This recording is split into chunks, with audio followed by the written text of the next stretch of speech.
All right, let's take a look at this practice problem. I've already solved for all our net. I've already found the current everywhere. This is one that you can do for practice if you want, if you need help with that part. Um, I'm going to solve for the voltages throughout the circuit. You can see the 4 points that I want to get, A, B, C, and D. And then I'm going to need to do some subtraction for numbers 5 and 6. Regardless, I'm always going to start at ground.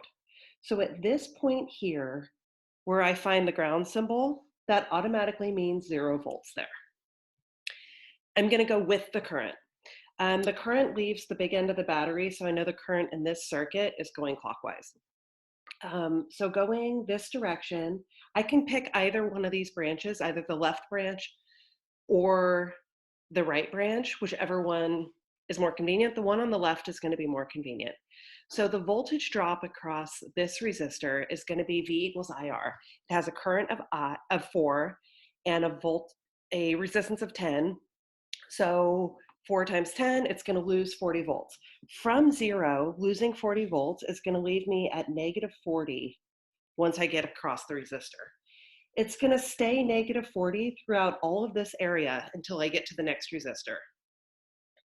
When I get to the 7 ohm resistor, we're going to drop 7 times 8 or 56 volts from negative 40.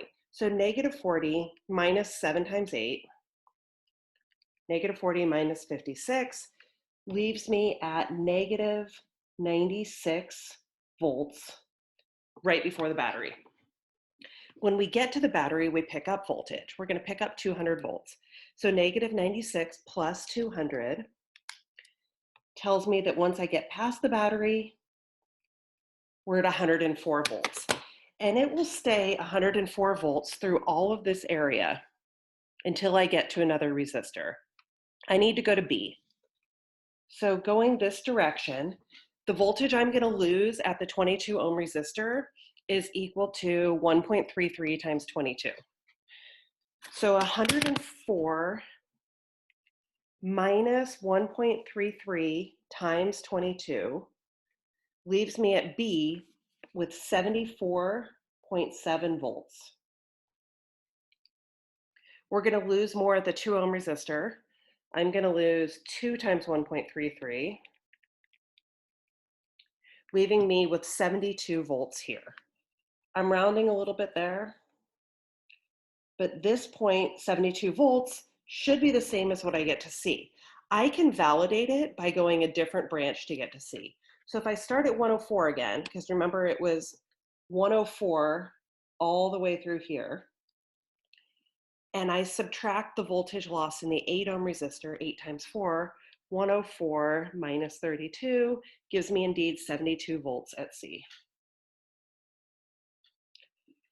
To get to D, I can pick either branch. I'm going to go down the 9 ohm branch.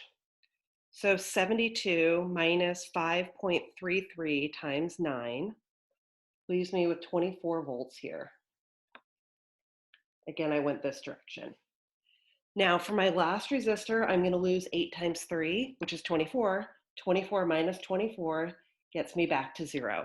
And this is a great way of verifying that all of my currents in the circuit are indeed correct.